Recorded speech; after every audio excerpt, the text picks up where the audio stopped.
Russo Italiano sponsors Boxing Bros UK. The topic that we're going to talk about now is KAMBOSOS Jr. versus WYLLIE.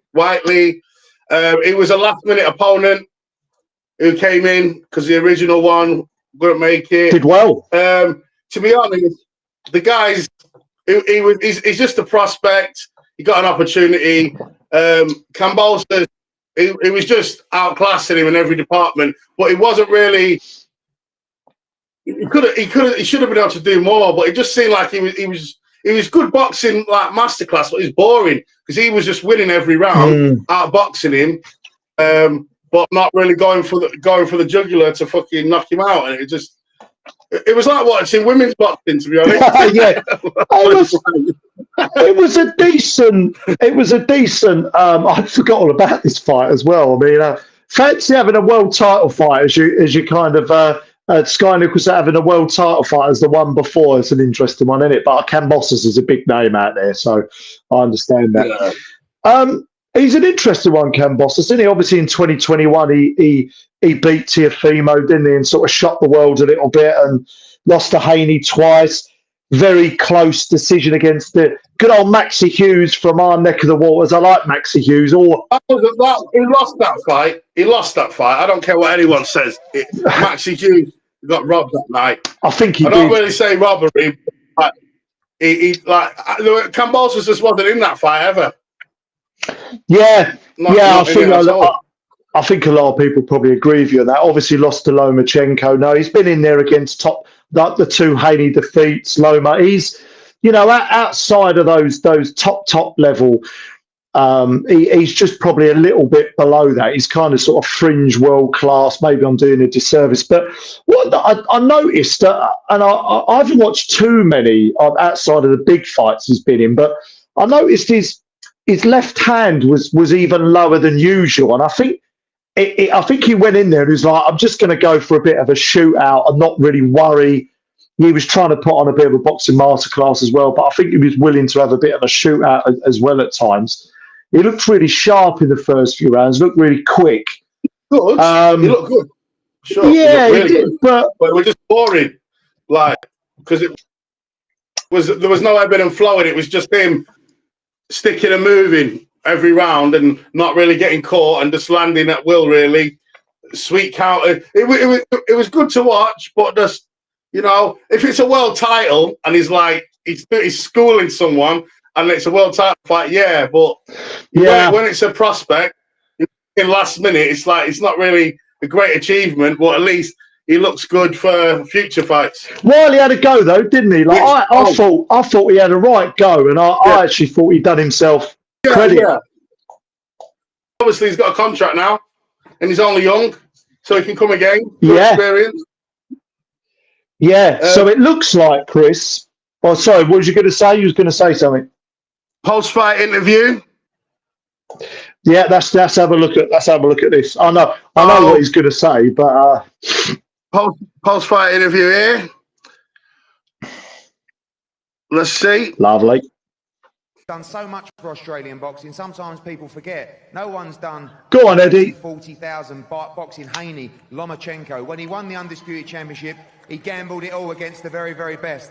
And he wanted to come back to Sydney tonight because he hasn't been here for 8 years. If that cut heals up, we've got a date, end of June, and that is the date. He's got to be ready for that date. If he is, we're ready to move forward for George KAMBOSOS to fight for the World Championship in America to try and become a two-division world champion. And I think that's what he deserves. That's what he deserves for the fights that he's been in.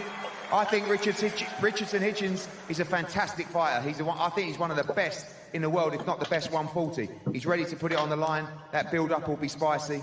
And, I want to thank George for everything he's done for bringing the show to Sydney tonight. And thanks to Jake WYLLIE as well. You've got a heart of a lion, mate. You've got a big future ahead of you.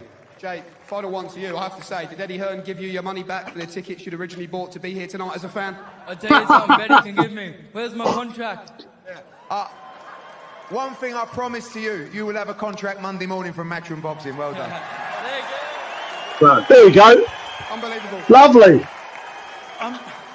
One thing about me is I always try to do my best for Australian boxing. Right, yeah, that was that. But I mean, there you go. What chance do you give him in that fight?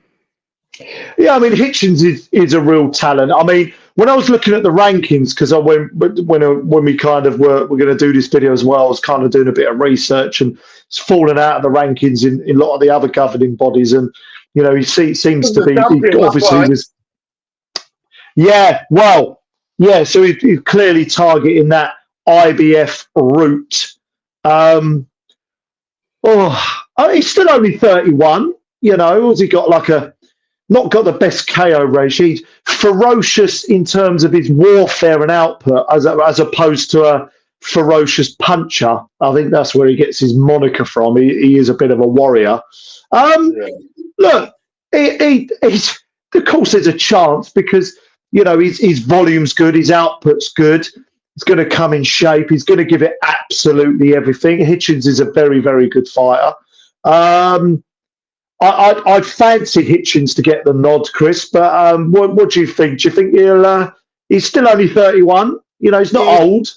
The thing with Kambosos, it's so when he beat Lee Selby, that was an upset.